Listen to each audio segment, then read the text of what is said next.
Okay, let me check. Yeah. So right now we start the recording. Okay.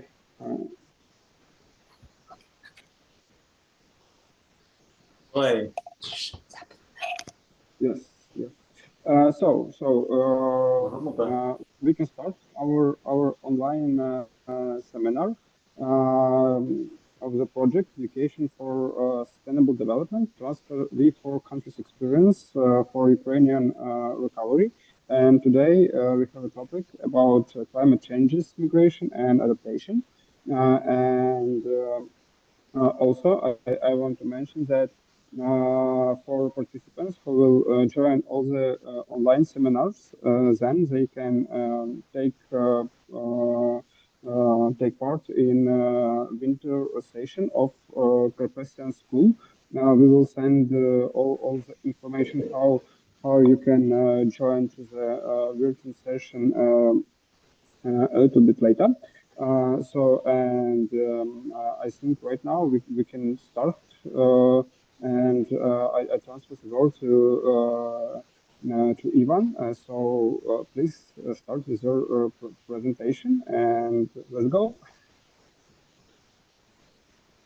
Yes, thank you. Can I start? Yes.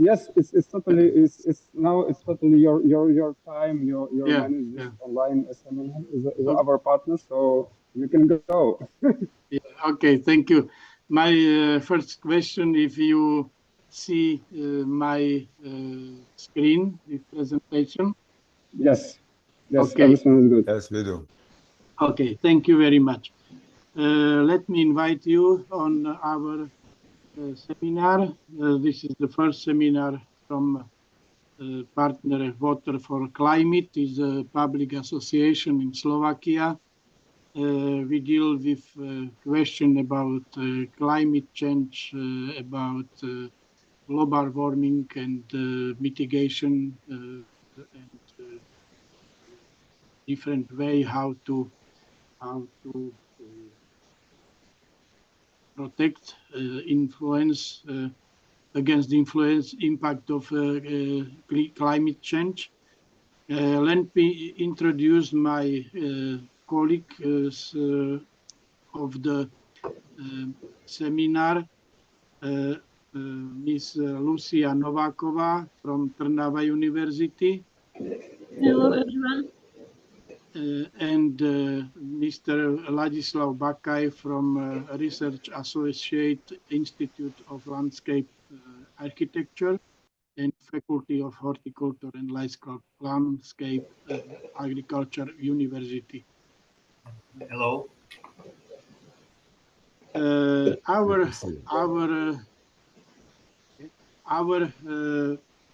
idea is that climate change has no border between countries and no border between specialists and professions, and this is the reason why we decided to introduce you from a very different point of view how to see the problem of climate change. I hope it will be interesting for you. Let me now to start my presentation, which is more general.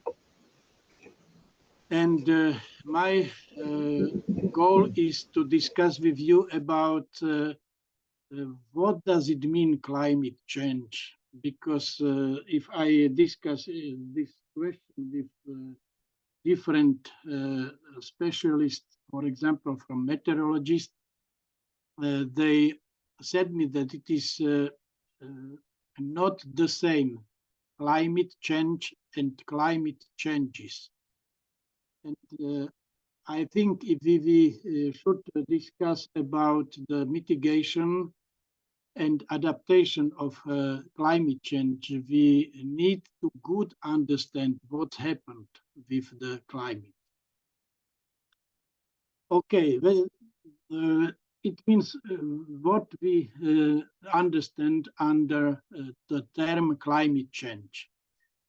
In general, we mean only those changes in the climate system of the planet that are caused by anthropogenically conditioned change in the greenhouse effect of the Earth atmosphere, emission of greenhouse gases and aerosols. This is the definition from Professor Milan Lapin, who is a leader on climate question and problem in Slovakia. But if you think about this definition, it means that we discuss about climate change only for a very limited area, which is connected with the people and with greenhouse gases. And this is really only this problem or not? Can we ignore this question? And if we discuss this position, it's interesting to think about what does it mean climate changes. And climate changes are defined as natural processes like a transformation of the biosphere, the movement of continents, Milankovitch cycles, climate variation due to changes in solar activity, Pacific decadic oscillation, and phenomena like La Nina, El Nino. Unfortunately, we have no time now to discuss very detailed all of these problems, but I can only to recommend you to study about these influences and to think about it, because the rate of the impact of these phenomena and climate change is significantly, and it's very important to understand. And the question is, if we create some scheme or some theory about climate change, if we are on the end of our knowledge about this problem, or we only ignore another influence. If you think with me about these two definitions, climate change and climate changes, for me is missing something in these two theories. And what is missing is water. Water, like the most temperature media in the planet. And what does it mean? Okay, we will continue with the definition of climate change. The climate change is connected with CO2 concentration in the atmosphere. Evolution of this CO2 in the atmosphere in the last 800,000 years is a result of the interglacial and glacial period. And if you see this picture, you can see the difference of the concentration of the CO2 in atmosphere between interglacial and glacial periods. But in the end, we are in one very important date.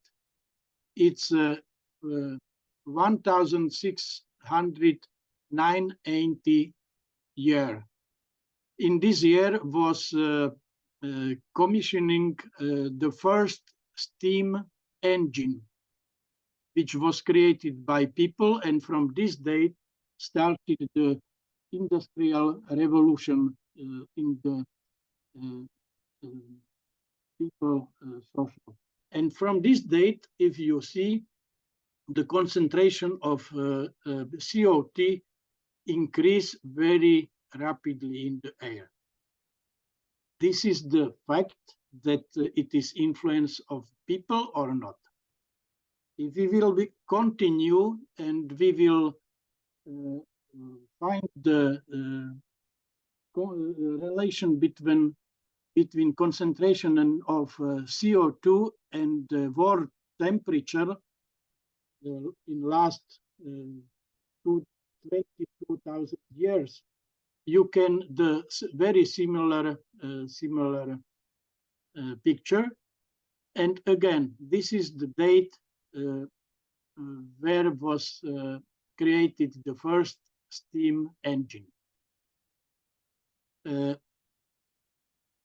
Okay, this is the climate change, and what we can say about climate changes.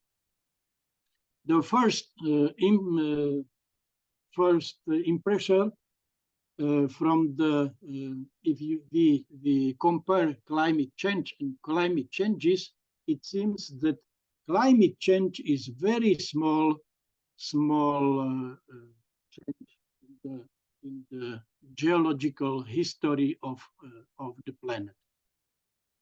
You can see last 65 million years development of global surface temperature of the planet, which is connected with the concentration of CO2 in the atmosphere. And you can see some very important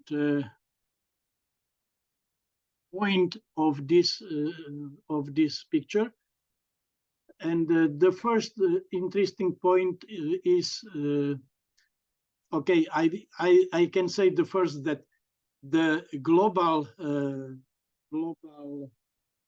temperature of the Earth is decreasing last 68 million years. Yeah, in the end, very rapidly, and our age is somewhere here. It means the planet is cooled, not warmer. And now is the question why we are afraid about the climate change. If climate changes show us that it is not so big. Okay, so this is the first interesting point. It's the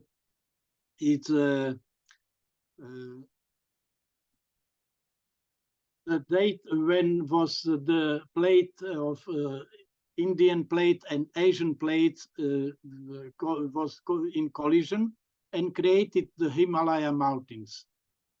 It is very interesting process because during the weathering of and erosion of Himalaya mountains was consumes carbon dioxide from the atmosphere, and this line is the cooling effect of the weathering of Himalaya mountains.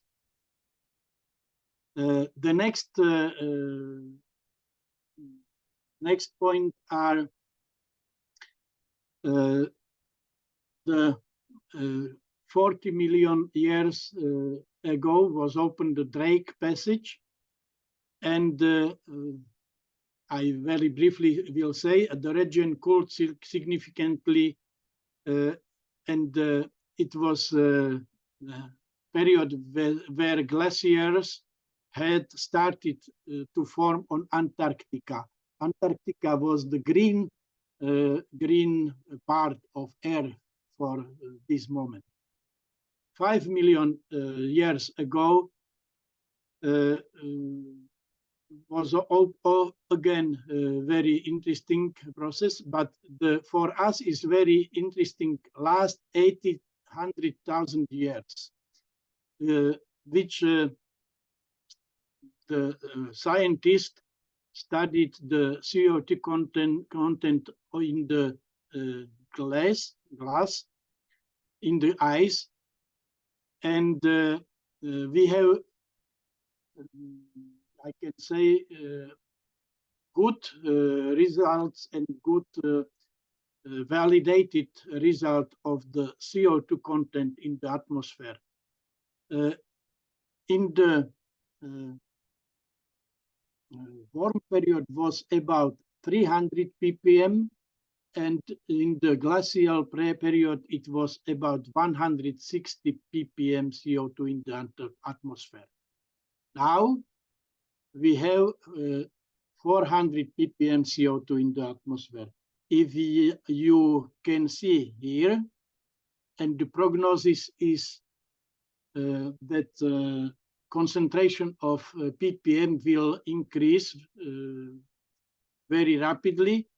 Maybe it means that we can expect that we will go maybe to the Mesozoic, new Mesozoic area, is the question. And now about the mitigation, why I discussed about the water. This is the theory about the content of CO2 in atmosphere, and the most scientists in our age deal with this problem. But what about the water? Water created the small water cycle, and it means we have the clouds and which created the rain.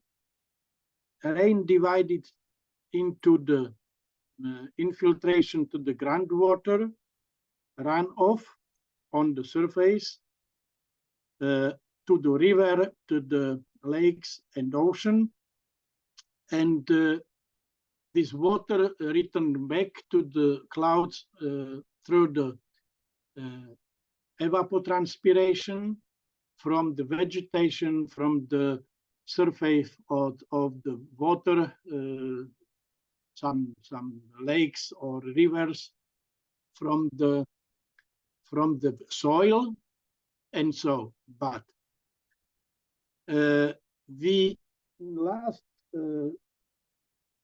100, 200 years, we do everything what is possible to make runoff as fast as possible, and we sent all water to the ocean very quickly. It means our soil is hard. Our river are with bottom, with concrete bottom. We destroyed the wetland area. Wetland area now is the field for crop, maybe. And all these steps, we cut it the woods, and all these steps, it means that we destroyed the small water cycle, and the result is that our soil is drier and drier and drier, and of course warmer and warmer and warmer. Of course, the result is we have no rain. Rain is missing, and the level of groundwater is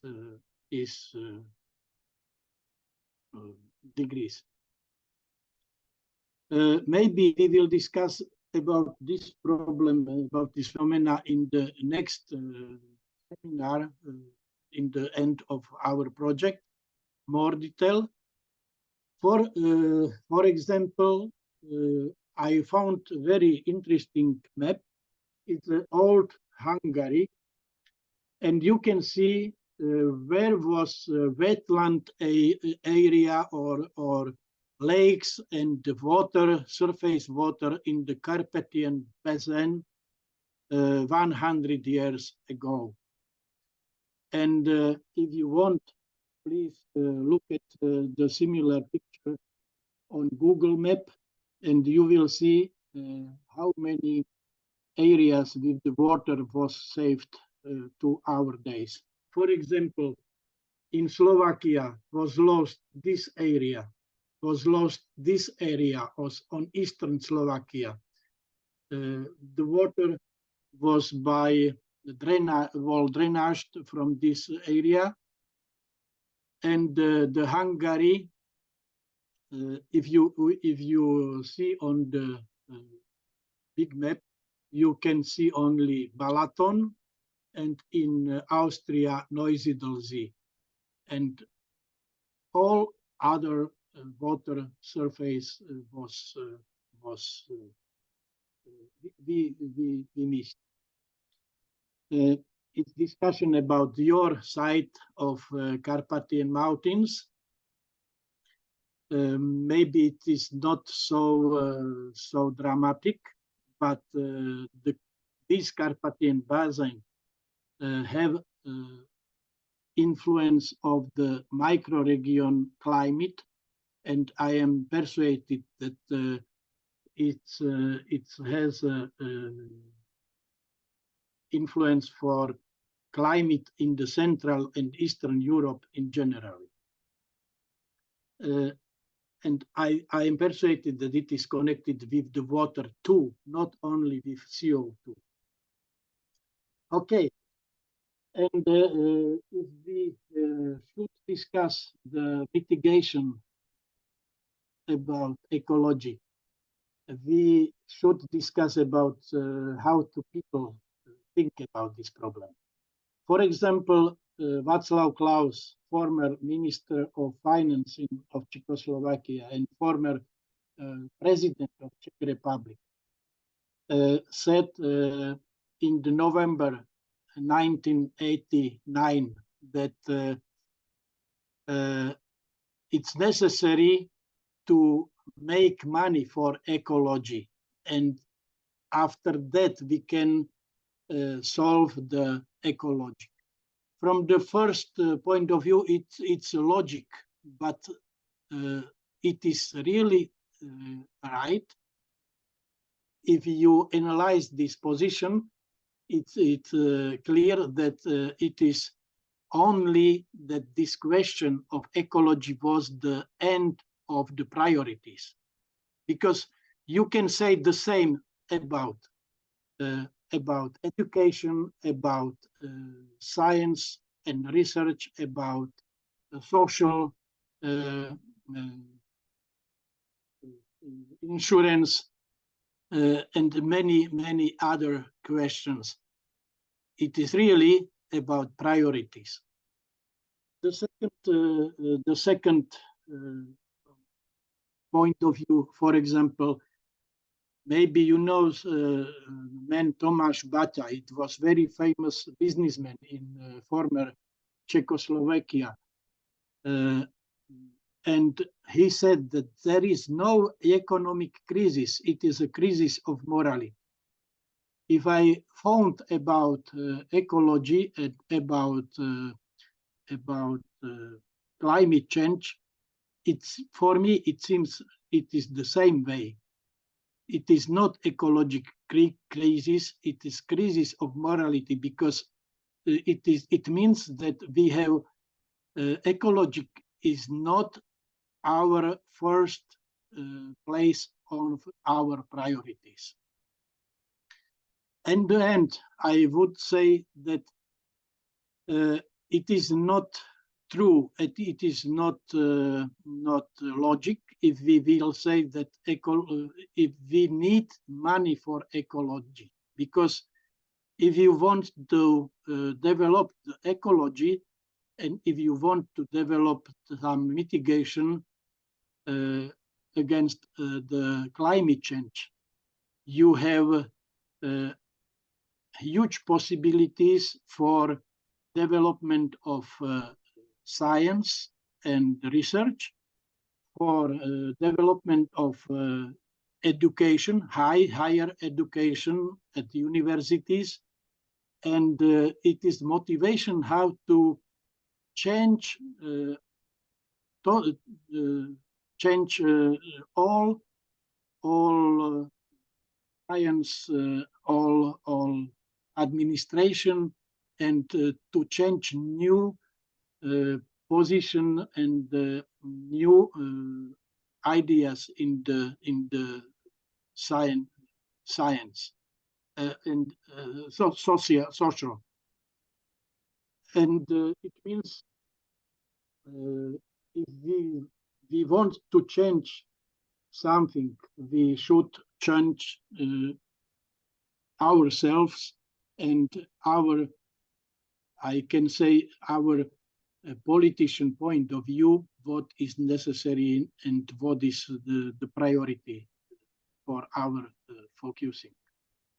Okay, in Ukraine, we have one word the same with Slovak and Ukraine language. This word is ďakujem. Ďakujem for your attention. And we can continue with my colleague Lucia Novakova. Thank you. Thank you, Ivan.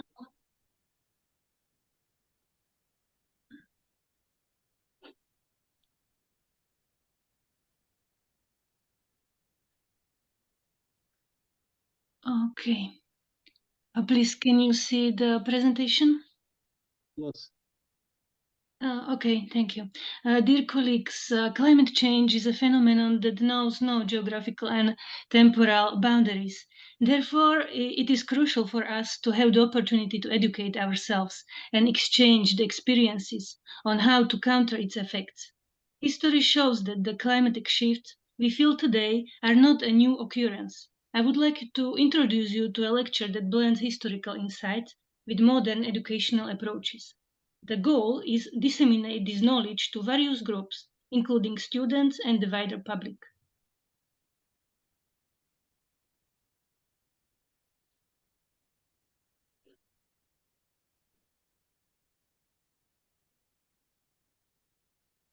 Pollution and the negative impact of humans on the environment are not solely phenomena of our present times. A case in point is the renowned Roman writer Seneca, who in the 1st century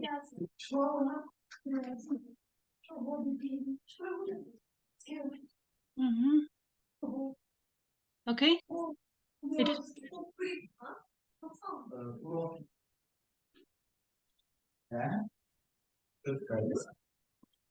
Okay. Do you speak better? Okay.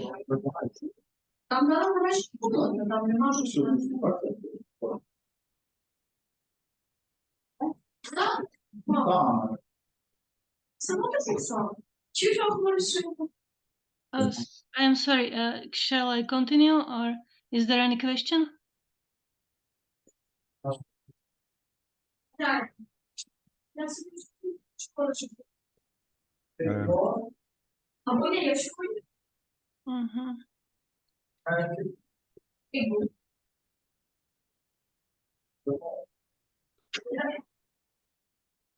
Dear colleagues, do you hear me, please? Do you see the presentation?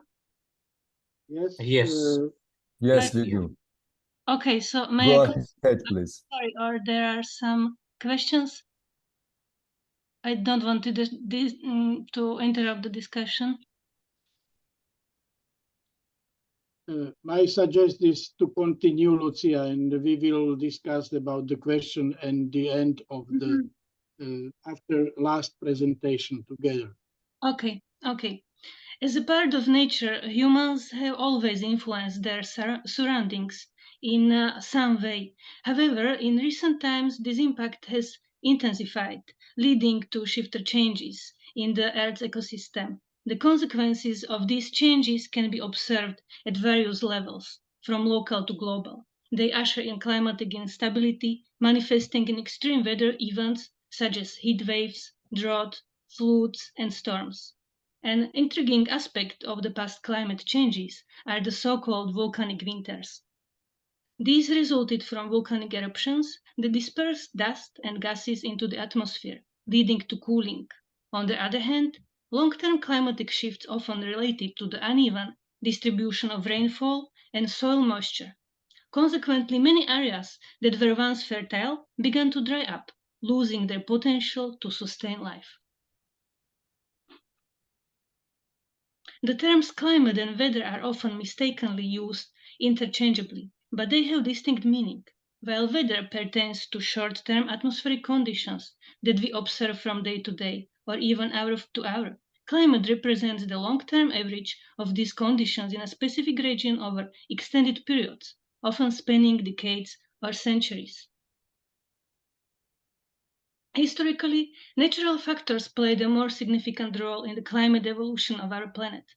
These factors included solar radiation and its intensity, parameters of Earth's orbit and rotation, as well as geological changes, such as continental drift, ocean current shifts, and volcanic activity.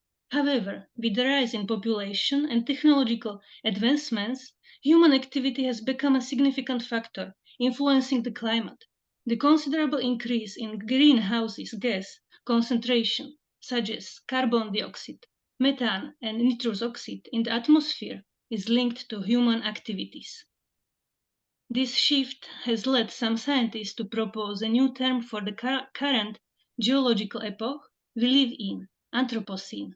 The definition of this term and its origin remains subject of debate.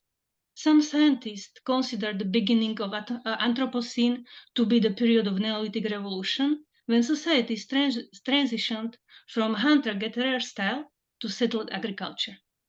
Others pinpoint the onset of the Industrial Revolution as the pivotal moment for the emergence of the Anthropocene, while some highlight nuclear weapons testing in the last century. The Neolithic Revolution marks the transition of human societies from a hunter-gatherer lifestyle to settled agriculture. This shift occurred around 12,500 years ago, aligning with the end of the last Ice Age and the beginning of the current geological epoch of Earth called Holocene.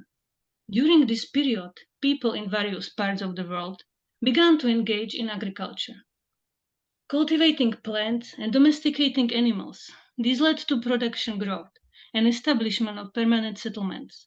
Some scientists argue that through this way of life, humans began to have a more significant impact on the environment and climate. A notable example of this evolution is the archaeological site of Göbekli Tepe in southeastern Turkey. Paleoclimatology is the scientific discipline focused on studying climate changes in the past. Using indirect evidence referred to as proxy data, scientists reconstruct the climate conditions of ancient times. This data can be either qualitative or quantitative in nature. They come from various sources such as ice cores, which contain samples recording atmospheric conditions from different time periods, or tree rings depicting annual climatic variation. Experts in historical science investigate how societies deal with the climate changes. Some researchers see climate shift as the reason for decline or even the collapse of advanced civilization. Others view them as a catalyst for the internal decay of a society, whether political, economic, or demographic. Besides internal factors, external ones were also crucial. Societies did not exist in isolation. They influenced one another. The most significant ancient civilizations, before their decline, often reach a certain level of globalization. They often existed at varying stages of development. One of the most common societal responses to climate changes has been and remains movement. The migration of different groups, ethnicities, or nations has characterized every historical era. The reasons people left their homes varied and often intersected. Among the primary causes of environmental migration were natural disasters or changes in precipitation patterns. Battles were fought over natural resources such as water, pastures, or arable land, A specific example of such migration is the eruption of Toba volcano in Indonesia, which occurred approximately 70,000 years ago. This eruption had a massive impact on the climate and likely caused a significant decline in the population of our ancestors. Due to these environmental changes, Homo sapiens, our direct ancestors, decided to move from Africa to other parts of the world, seeking better survival conditions. Around 2200 BC, a period of extreme drought occurred, lasting for approximately 300 years. This drought affected many parts of the world, including Europe, Asia, Africa, and both American continents. It is considered one of the most severe climatic shifts in the current geological era, the Holocene. The consequences were profound, impacting not only natural ecosystems but also human societies. Rivers carried less water, soils began to erode, and many ecosystems underwent significant changes.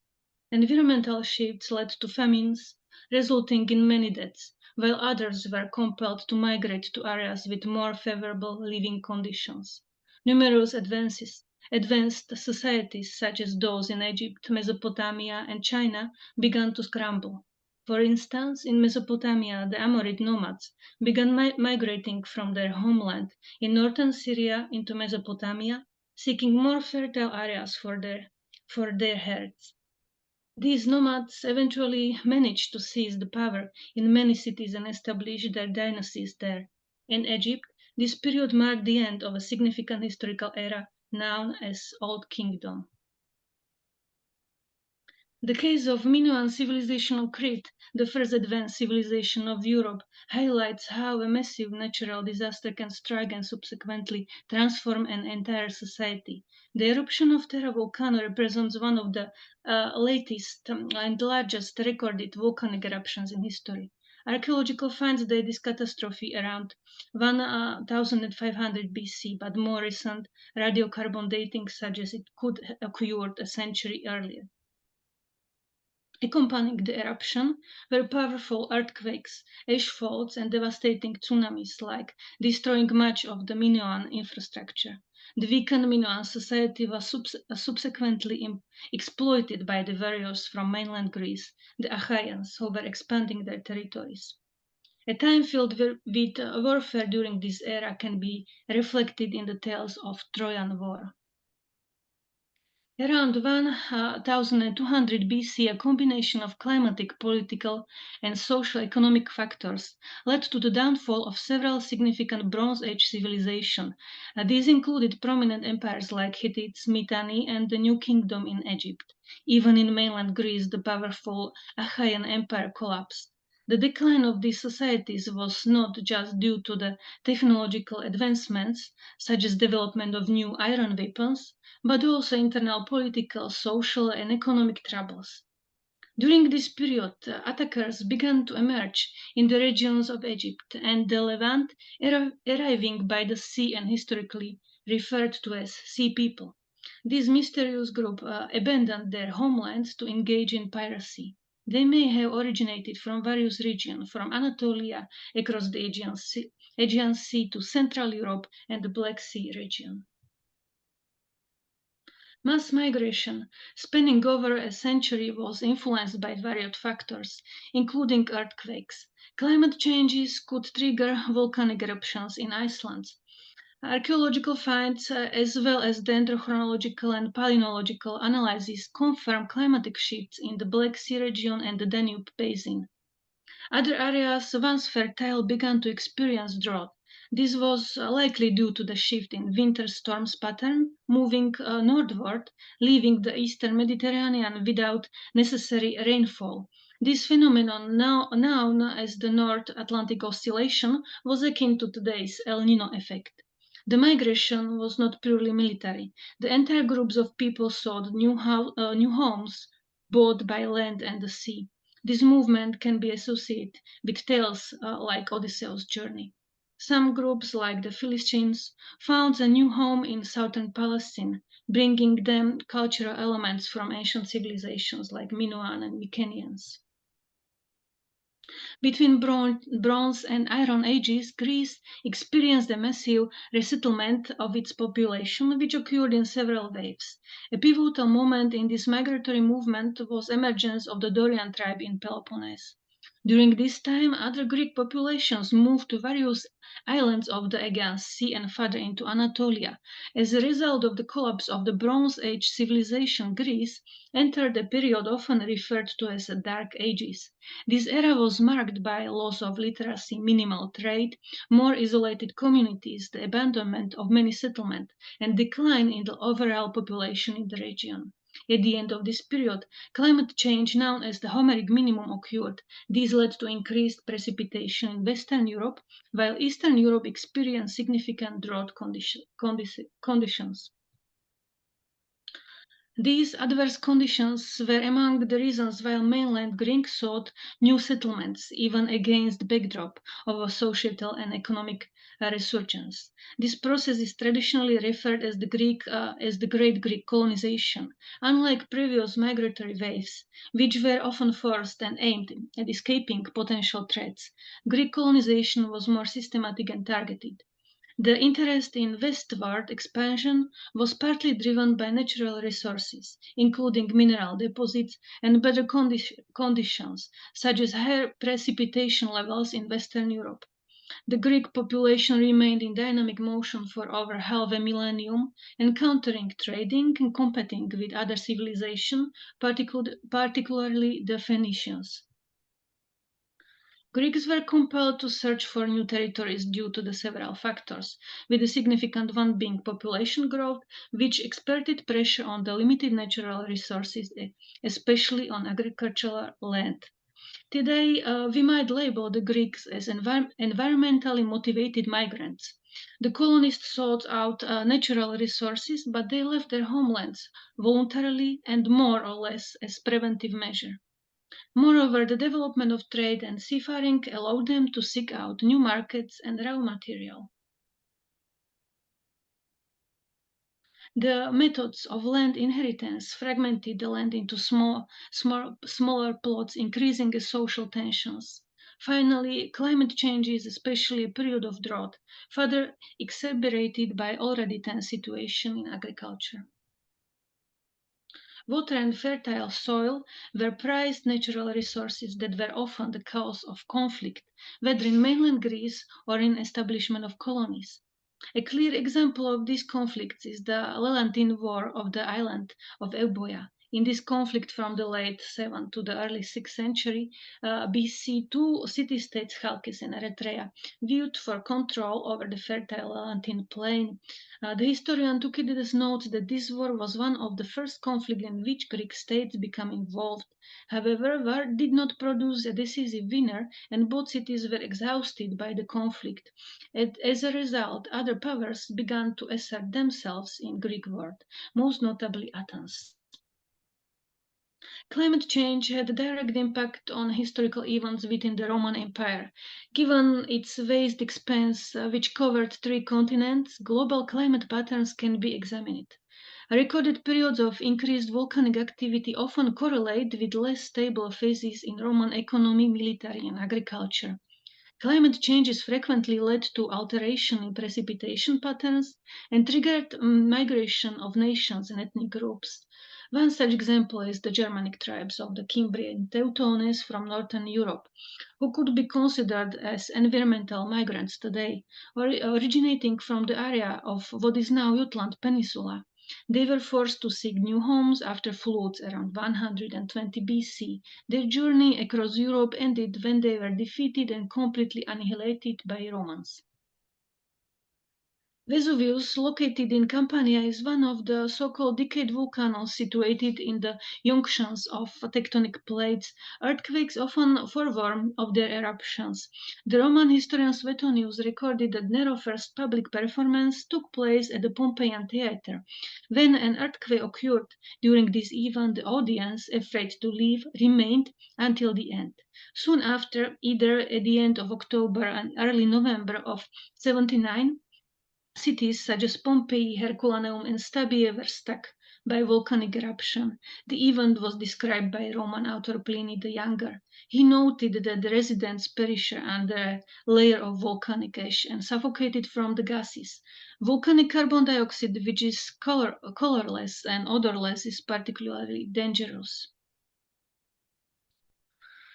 The Roman climatic optimum refers to a warm period that began around the 3rd century BC and continued until the 5th century AD. During this era, there was a phase of climatic stability that was not to be repeated. Despite the enduring stable climate, which lasted for approximately 300 years, local disasters still occurred, such as the eruption of Vesuvius. However, they did not significantly impact the overall climate condition. As a result of warm and stable weather, some regions like Africa and southern Hispania had ideal conditions for agriculture. Egypt thrived due to the regular and abundant floods of the Nile. It was in this period that Nilotic scenes celebrating the fertile of the land became particularly popular in the art. The aforementioned region supplied Rome with the grain that fed its population. In addition to grain, Rome imported animals for arena battles known as venationes. As the Colosseum, a symbol of Rome, a 100-day festival was held to celebrate its opening, during which 1,000 animals perished daily, including lions from Africa, Syria, and eastern Anatolia. From the late 2nd century AD, the climate began to change primarily due to volcanic eruptions leading to a cooling period. However, not all parts of the empire were equally affected. The northwestern regions faced various crises, political, military, and economic. During this period, known as the migration period, drought in Central Asia forced nomadic tribes such as Huns and Goths to migrate westwards, leading to the decline of the Western Roman Empire.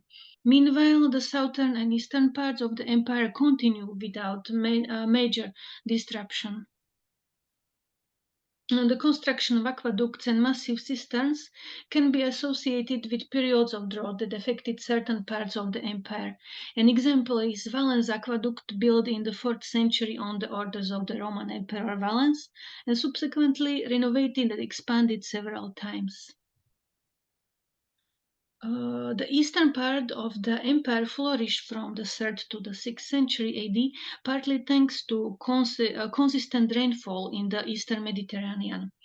However, this changed in the second half of the 6th century when there was a decrease in solar radiation intensity, likely a consequence of several volcanic eruptions, particularly in Central America. This period marked the onset of what is known as the Little Ice Age in antiquity, which affected the entire northern hemisphere and lasted nearly 2 centuries.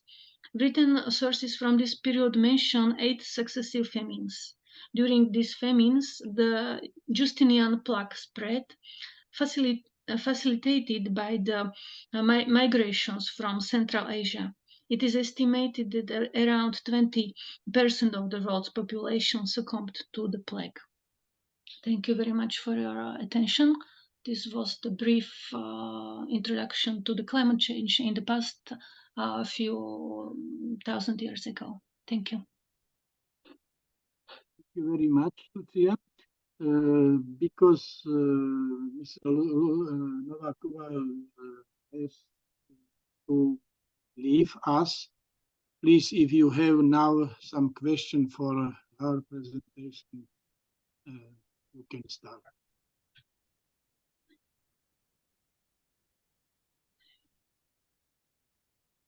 If you have no question for this this presentation, we can continue with our colleagues, our colleague from National Forest Institution, Mr. Ladisław Bacaj.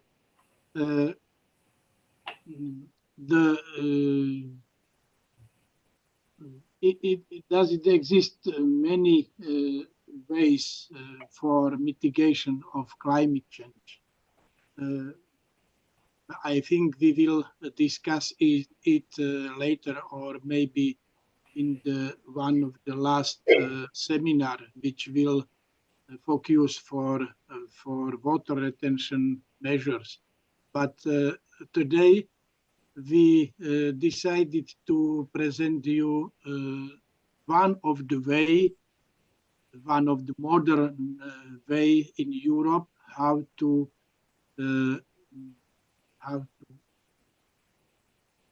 make some correction of the influence of climate change, and it is agroforestry system for agriculture and land management. Please, Mr. Bacay, it's your time. So thank you for the introduction. I will briefly talk about agroforestry in Slovakia. So we heard two presentations about climate change and about the history. So what is the message for us? If we cannot learn from our past, we are doomed to relive the catastrophes that were in the past. So it is good to learn what we were doing wrong.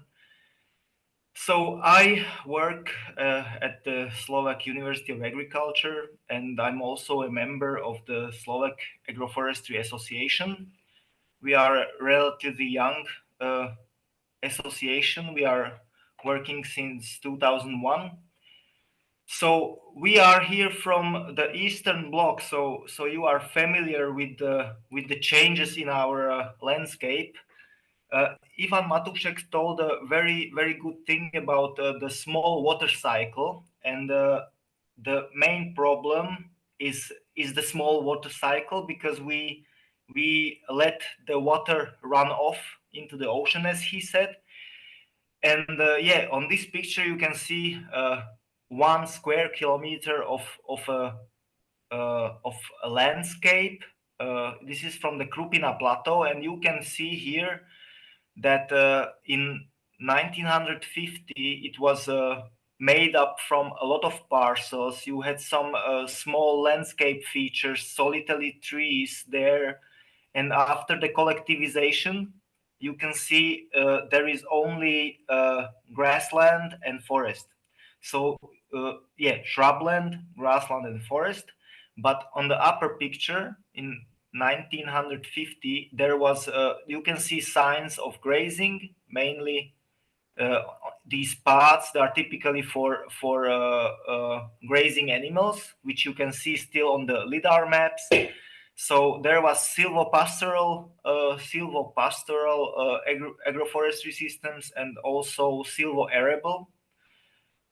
So we united these parcels. We have large agricultural blocks, and it is doing no good.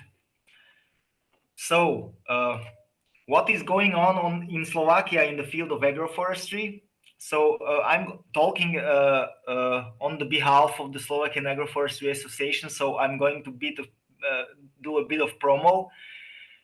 We started in 2021. We have around 20 members, mostly farmers and people from academia. We made 2 conferences for farmers, because we think when we want to achieve something, we have to talk with the farmers, and the farmers have to implement agroforestry into their systems, which is not easy, but it will take some time. But I think if they will see some agroforestry systems working, it will go easily.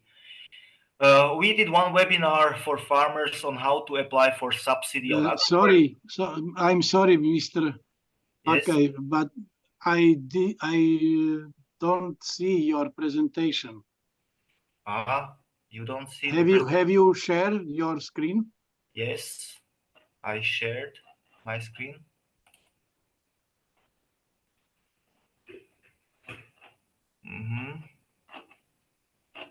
Okay, I'm sharing it now, but you don't see it? No, we don't. That's a problem. I tried to share it again. I stopped sharing, and I will share again.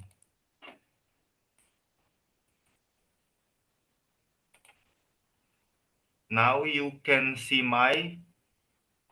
now you can see it? Yes. Yes. Yes. Okay, That's fine. So I'm going back a bit to the first picture.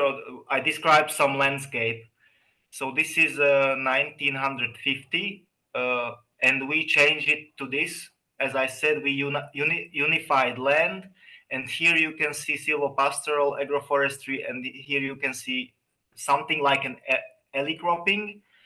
And now it is just grassland mowed by tractors and only forest. Okay, so another slide. I talked about the one webinar we made for farmers, because this year we had the first time farmers could ask for subsidies on agroforestry systems, and 16 subjects asked for it. We also made one excursion for farmers to see agroforestry systems in Slovakia and Czech Republic, because we believe if the farmer can see, touch the agroforestry systems, he believes it and he can make it better. Then we do a public discourse for optimal implementation of agroforestry. So we are meeting farmers, and then we are trying to translate their needs to the Ministry of Agroforestry and Regional Development. So we are bombing them with how to do a better legislation and to not do nonsense legislation and nonsense funding. So in our organization, we have three pillars: legislations, farmers for farmers, and research and innovation. So the first legislation is just the legislation. We check the new law or how, and we are commenting it, how we can improve it. Farmers for farmers, they are mainly a group which shares best practice to other farmers, and research and innovation is a playground for academia. So for us, we do also a bit of networking. The main players in Slovakia are National Food and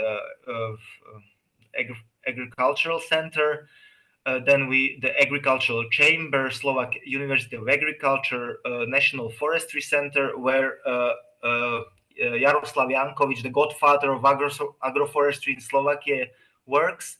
Then Ecotrend, Ecopolis, BROS, which is the Bratislava Regional Nature Protection Association. Then we have Young Farmers Association. And because Slovakia is very small, we know everybody, but it is still open for networking, and we are open for cooperation. We are also members of EURAF and the Slovak Agriculture and Food Chamber. So I mentioned that agroforestry got into the law, so it is written down in the law what agroforestry is, and we have the first subsidy scheme. Now I'm going to present you some of the best practice or best projects of agroforestry in Slovakia, which we are taking the farmers to see how it works. So the agricultural subject Sanagro in Húšky has a farm for laying hens.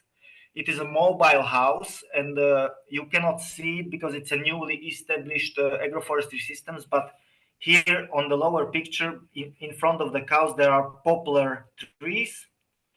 So in the sunflower, you have also poplars, elms, and black locust. So it's 3 years old, this system.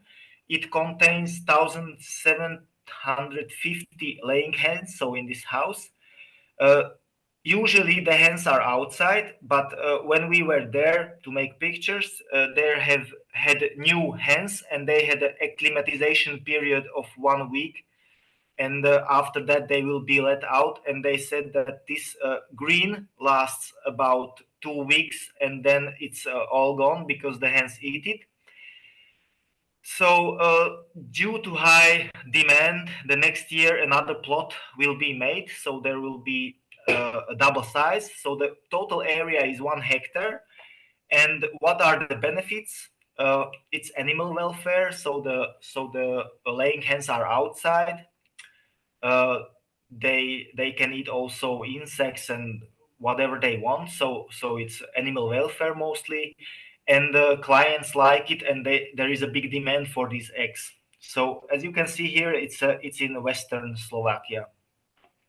And another funny thing is that this mobile house has a capacity of 2,000 laying hens, but in front you have a so-called winter garden where it is you can open it and close it, and it is to get the sun in.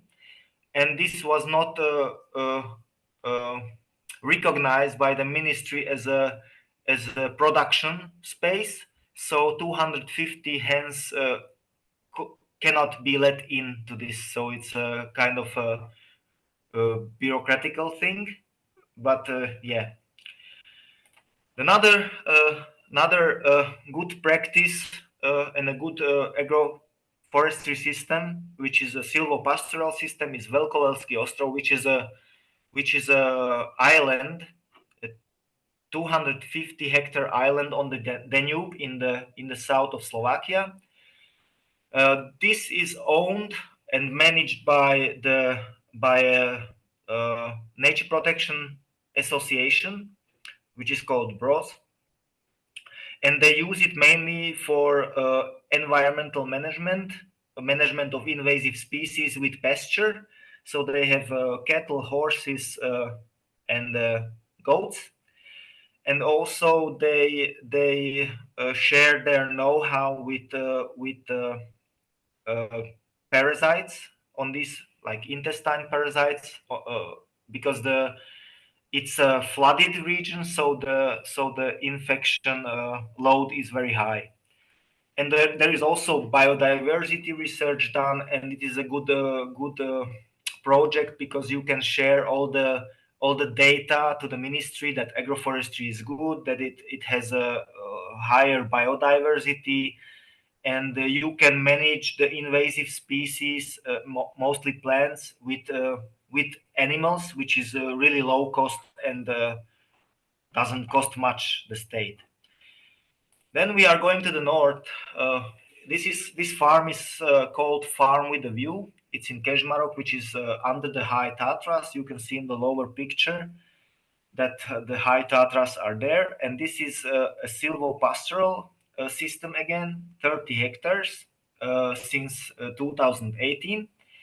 And formerly these were white plots. White plots are plots where are abandoned land, where you don't do agricultural production, and if they see it on a satellite pictures, they click it and they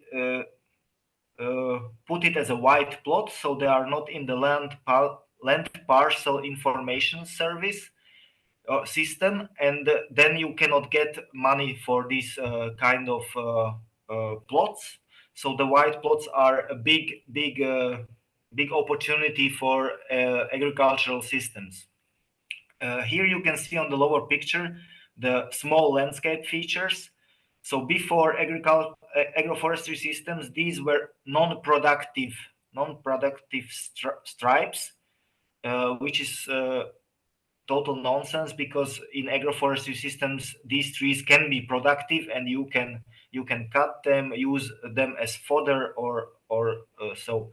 This subject asked for subsidy for 16 hectares of agroforestry system, silvopastoral again, but they don't know yet if they will go through. But according to law, you have to plan this system till the 15th of December. So not a lot of time, and there will be stress. Another interesting agroforestry system, what is done here in Slovakia, is the juniper grazing silvopastoral systems. These are mostly research agroforestry systems done by the National Forestry Center. This is supervised by Jaroslav Jankovic, who is my good colleague, in the association. And in Slovakia, for example, we have, and I think in Ukraine you have in the mountains, juniper formations on heaths and calcareous grasslands, which is a Natura 2000 biotope, and without inputs, without pasture or without grazing, you cannot sustain this biotope. So grazing, extensive grazing is necessary. So 3 research plots have been made in 3 distinct parts of Slovakia. You can see the red stars. So it's Devičie, Šiašov, and Spišská Bela. Both 3 or all the 3 regions have tradition in this kind of silvopastoral systems. And what was interesting that when the National Forestry Center made some analysis, they found out that Slovakian genotypes have higher content of essential oils, sugars, and fat contents in the drupes as the imported ones from Albania. And the distillery companies in Slovakia need 500 tons of drupes every year. So there is demand for these kind of systems as well.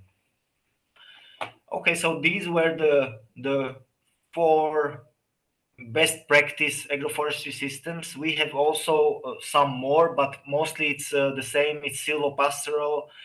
We don't have alley croppings yet, because this is the alley croppings are the thing that are the farmers more afraid to put trees on the agricultural block. So we will see in the next years how it will be going. So what are the needs and what are the opportunities for agroforestry in Slovakia? We need to definitely improve the legislation, and we need to tell the Ministry of Agriculture and Regional Development that an agroforestry system is a production system, and the main function is production, and it is not a landscape feature which is non-productive. But these messages are coming from the European Commissions, where you have carbon sequestration and things like small landscape features which are for sequestration and carbon offsetting. They should be non-productive. But in agroforestry systems, we cannot persuade a farmer to put on his productive fields a non-productive feature. So the largest opportunities are wide plots. We have around 300,000 hectares of abandoned agricultural land, which is a feeding ground for silvopastoral agricultural systems. And another opportunity is the large agricultural blocks in the south, in the Danube lowland. The biggest problem is ownership, land consolidation, because nobody will plant trees who is renting land. Because when you have a contract for 3 years, for example, and you ask for subsidy, which is for 5 years, you have problems to sustain it. So if you must have a contract for at least 5 years. We have a current intervention now, which is 733.01. Establishment of agroforestry systems proposes to support it only on 1,350 hectares in Slovakia. This is a five-year plan, which is 0.07% of the total land devoted to agriculture in Slovakia, which is not a lot. The first year, 16 subjects asked for agroforestry systems. So the ministry didn't want to tell us how much hectares, but I think they said they are fulfilling the plan, so it must be at least one fifth of 1,350 hectares. Okay, and then we have to motivate the farmers, of course, because they calculate, of course, what is the income from an area. So the financial subsidy must be addressed towards farmers, and nowadays the current situation that this motivation is low. So for example, the Czechs have double the price for 1 hectare of agroforestry systems, and also for the maintenance they have, I think, 800 euros. We have 2,400 euros for establishment on 1 hectare, and then you get 5 years consecutively 500 euros for maintenance. But for example, if you have cattle and you want to make a silvopastoral system and you want to have 100 trees on 1 hectare, it is not enough to establish this system, because you need to have a cattle-proof fence around each tree, or protection, and that is not manageable from this money. And then you have some nonsensical restrictions in tree species, design, and use. For example, according to this subsidy, when you have fruit trees, you cannot pick the fruits from these trees because they are non-productive, which is nonsense. And also, we cannot use fast-growing trees, which were left out of the list, which is an own goal, according to my best knowledge. And also, I wanted to tell something, but I forgot it. But maybe it will pop out again. These subsidies will go on consecutively 5 years. So until the 1,350 hectares are not finished with agroforestry systems, and but hopefully the ministry will do another round of this. And the last slide here, just to demonstrate the border between Austria and Slovakia. You can see this large agricultural plot, and here in Austria you have these small plots, and also they are doing more landscape features than we do. So yeah, we have a lot of things to do, especially in the south. We are okay with the silvopastoral agroforestry systems. We have a lot of that, but we need more alley croppings, for example, which the potential is not fulfilled. So that from my point of view, that is everything what I had to tell quickly about agroforestry. If you have questions, feel free to ask, and thank you for your attention.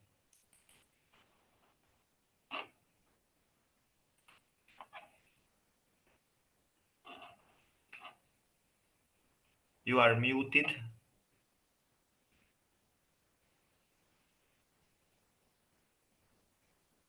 You are still muted.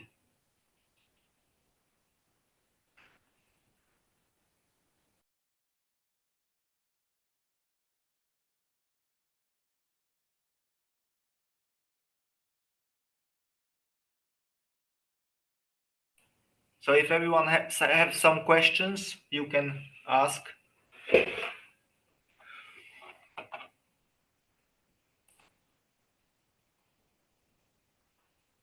Okay, you can hear me now?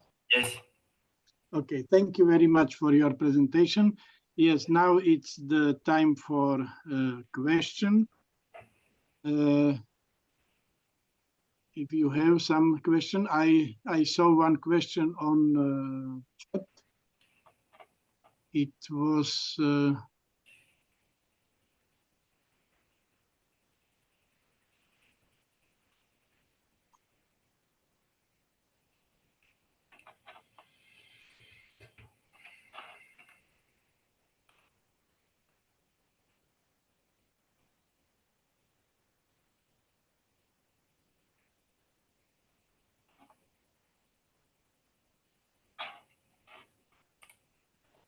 it was question about the water which was which we lost in the history. I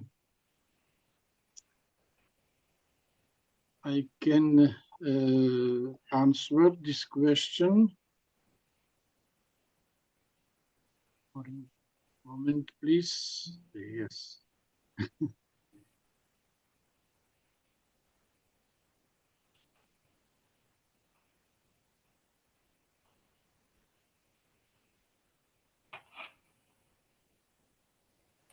I'm sorry, I am now a little bit disoriented in my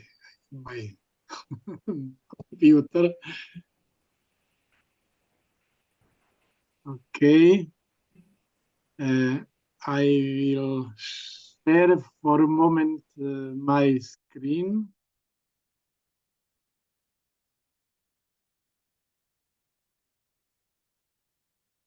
Can you see this map, small map now? Yes. About Pannonian Sea? Yes, that's fine. Yes, we do.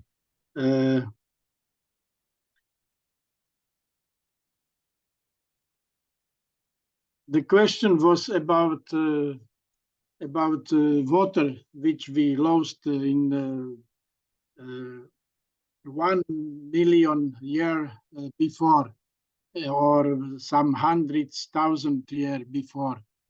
It's difficult to calculate it and to say the exact number. I think that probably Bible can answer this question with the fable about the flood of the world. But if we want to have some idea about it, this is the former Pannonia Sea in the Carpathian region, yeah? 10 million years ago. It's a sea. And the same situation is Azal Lake in Russia, and the another water area in the Eurasia. If you have some idea, it's millions cubic meters water which was run off from the Central Europe. If you visited Slovenia, the biggest cave, the name is Martin, nepamätáš si, jak sa volá tá slovinská jaskyňa? Postojná jama. The name is Postojná jama. It's the biggest cave in Central Europe. The guides will show you the marks on the stone where was the level of the groundwater some 100 years ago in this cave. And now you can see at the bottom of this huge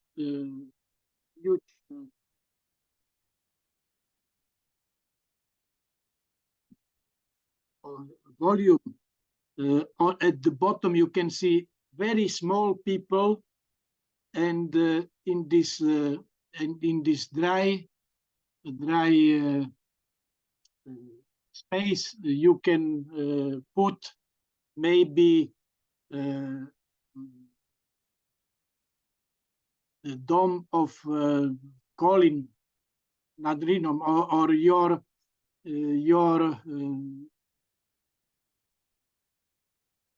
church from Kiev. It should be placed in this space which is empty of the water. It's many billions cubic meters water which was left from Europe only, and which is missing in the small water cycle. And the second answer is that one of my very good friends say that water and wood is brother.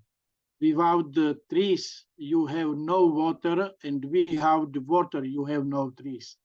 And I think it is the main idea for Carpathian region too. We have trees and water yet in the Carpathian region, and this is necessary to protect this land. And of course, the agroforestry system is maybe a very optimal way how to save this good system, which is in good balance. Okay, but I would like to open discussion with some question which was gave us from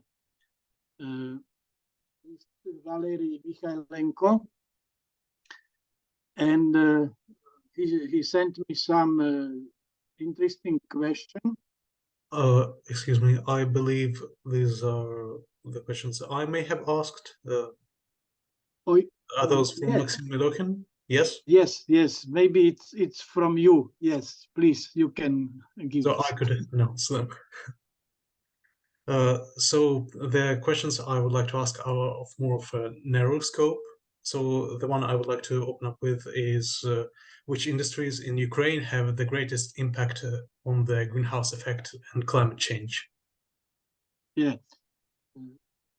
I think, of course, it's discussion for all of us, but I think it's not possible to say in general. Ukraine is big country, and I think it's different impact in Zakarpattia region and different impact in Donbass or Crimea.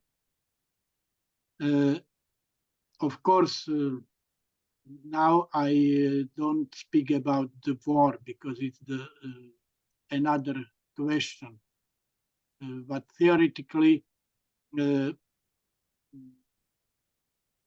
Eastern Ukraine have the biggest impact from mine of coal, maybe from energy industry, and central region with the big cities like Kiev has impact from industry. Maybe for Zakarpattia region is the most important good land management and agriculture management for good condition. It is necessary to study.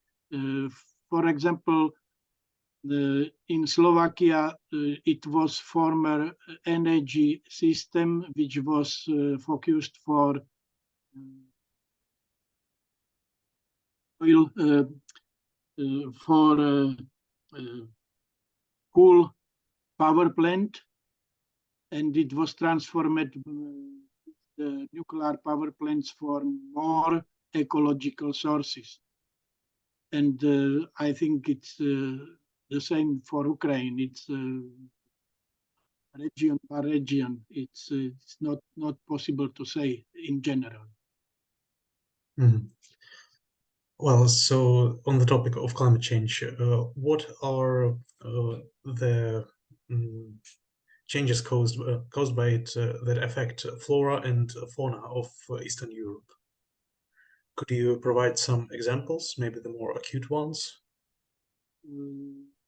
For example, I think the big impact for climate change in Central and Eastern Europe, for example, was the energy system of Poland, which is based on fossil fossil sources like coal.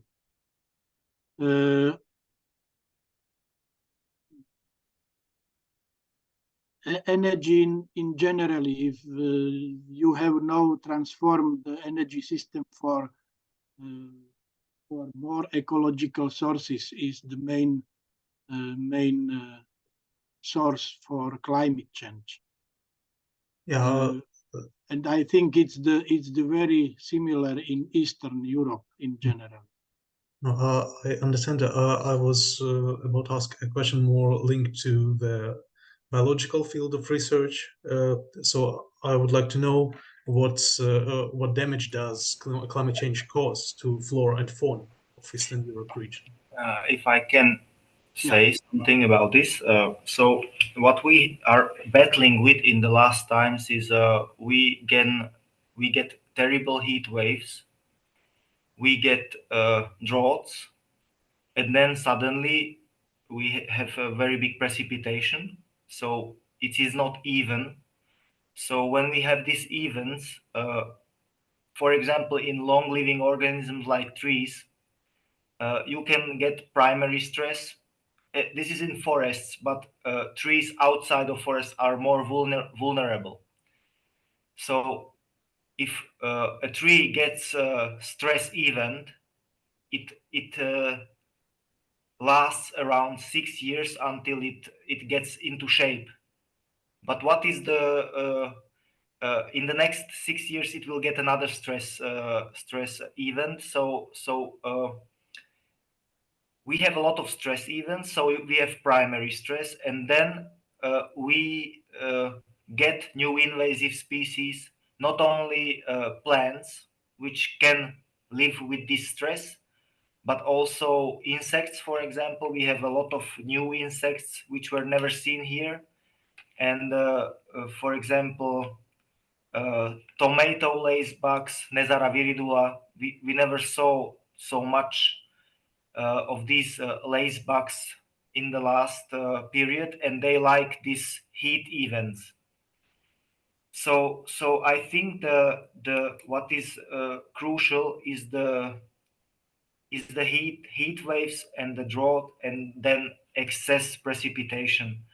And this is also on the soil microbiome level. We have a lot of cases here in Slovakia that after big heat waves comes rain, and Phytophthora fungus kills the tree in 1 week. So it goes like the heat wave is destroying the soil microbiome, the fungi, and then the very aggressive fungi take over, and they can kill a lot of trees like this. So and then we come also to the invasive species like Ailanthus altissima, Robinia, and they can handle these events. So when you are doing nature restoration, you have to really fight against these invasive species. And what I told, agroforestry can be a tool. Mainly with animals, you can manage, for example, invasive species. I don't know if I answered the question. Yeah. As you wanted. Yeah, that's exactly what I wanted. Thank you a lot. And I would also like to know which organizations provide means to combat the effects of climate change. Mainly, for example, we have two ministries, Ministry of Agriculture and Regional Development and Ministry of Environmental Protection. These are working on separate levels, and sometimes the legislation is very separate. So, but these are the two resorts which should deal with these problems. We have a lot of chambers and agencies which work underneath these two ministries, and they are mainly responsible. And we have the NGOs which can do big work sometimes. Not only the big ones, but small ones. Perhaps you know I can add some information about it. In generally, we have two ways how to do something. The one line is the official from government administration. It's ministries or municipalities which deal with this problem and obtain the budgets from European Union funds and so. And the second line is third sector. It means non-government organizations. Yeah. But the relation is that NGO developed the pressure to the government administration to do something. It seems that this pressure from NGO is more effective than I would say that if some state institution, like a research institution, will ask from the government some measures, is not so effective without the support of NGO. It's necessary to cooperate this collaboration and this pressure to official administration. This is the question about this. My sentence from my presentation is about the morality and the responsibility of the politicians in process about the priorities. If you have no pressure from NGOs, the effectiveness is very low. From the other hand, I would like to say that it is not a good way if NGO take the solution, because solution should be in the hand of professionals and scientists. Yeah, the rule of NGOs should be to say what is bad, what is not good, and to develop the pressure for the government administration to do something with it. But solution could be sent from the scientists, from researchers and professionals in this. Yeah. Perhaps you could tell about some of the recent or the upcoming projects that are being developed to combat climate change. I don't understand what do you mean now? I meant what are the most recent projects in this field of climate change combat? Well, it's difficult to say. Yeah. We have the thousands projects, and then it's difficult to say which of them is the most important. Well, it's certainly. I was mean more so something most recent, perhaps. Possibly you can say about the level, global level, regional or local level, because it's very difficult to really to follow with your question. Okay, Yeah, so perhaps we can. Okay, I try to answer you. For example, it's a big difference between Western Slovakia and Central Slovakia and Eastern Slovakia.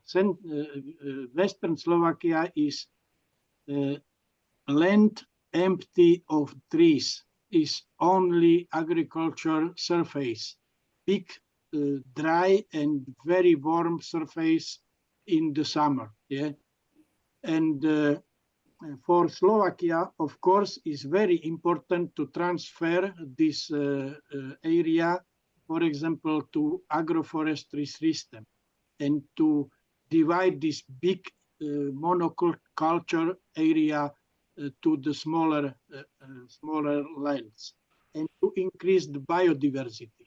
Yeah?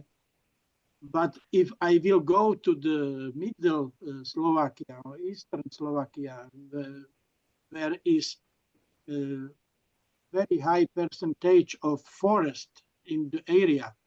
The most important for Slovakia will be to save the woods, the good condition for woods.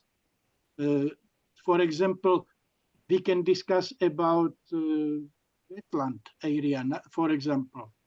For Central and Eastern Slovakia, the project will be how to save wetland area. For Western Slovakia, will be question how to create again wetland area.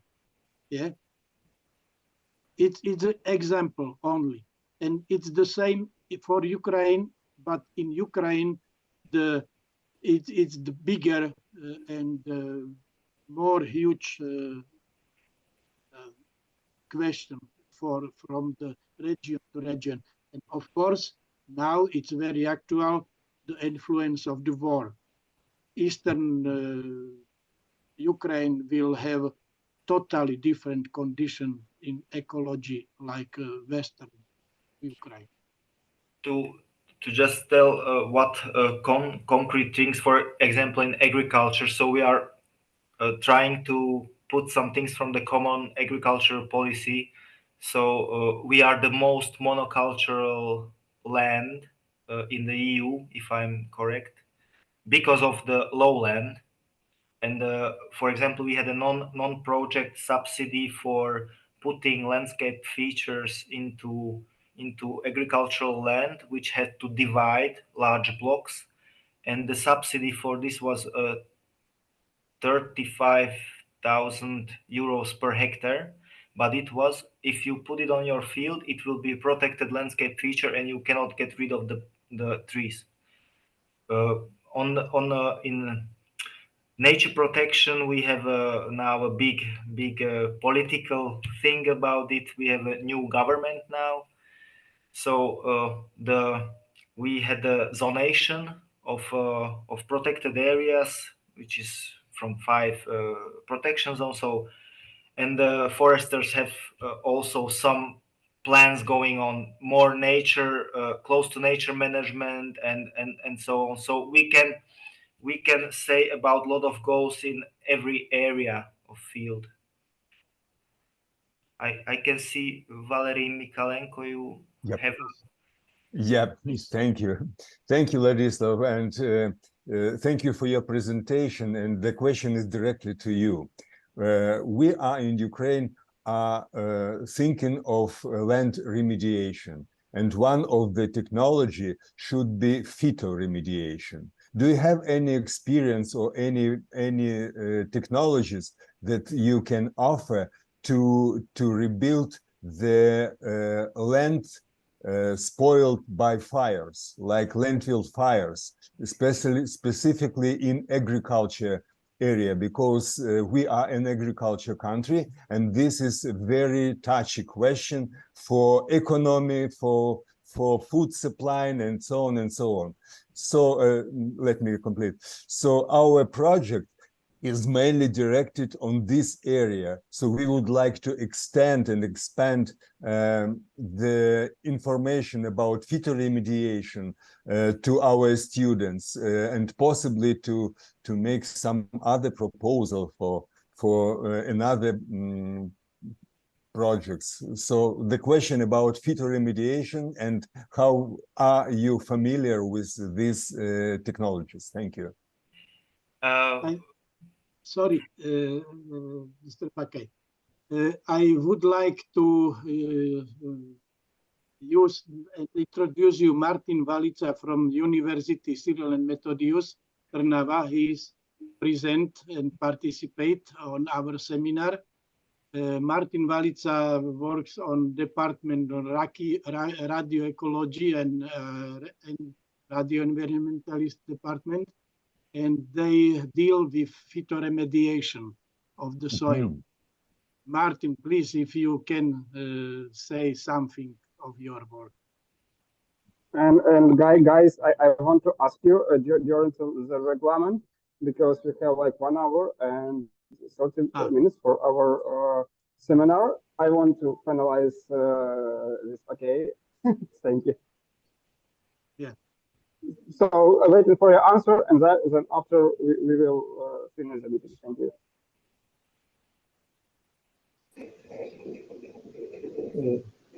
Hello. In our university, we deal probably usually with using plant on remediation of soil from heavy metals. This kind of problem with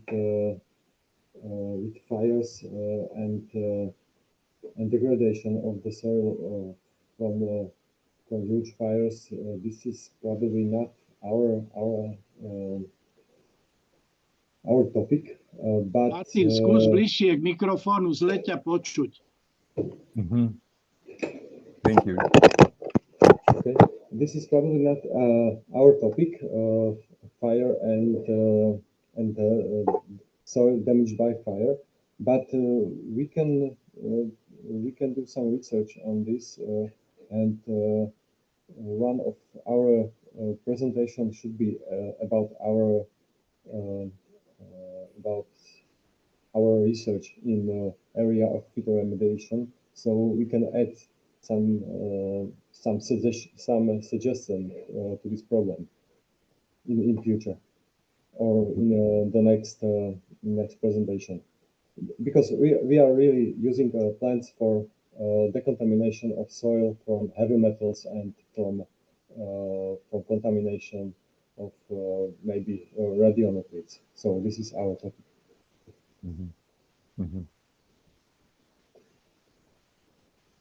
Thank you very much. I hope that we can extend our communication via emails or somehow with other possibilities to contact you. Yes. Specifically, because we are expecting to expand our activity in Carpathian School, and I would like to invite my colleagues from Baltic Sea countries who and possibly from Poland as well, because Piotr Rybachuk from Gdańsk University, he has a separate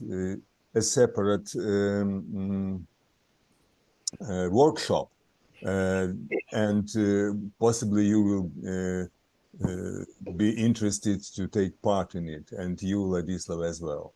So let's think about our common idea of phytoremediation and how could we expand this activity in Ukraine. Thank you. Okay, thank you, and it's a good idea to focus on this problem.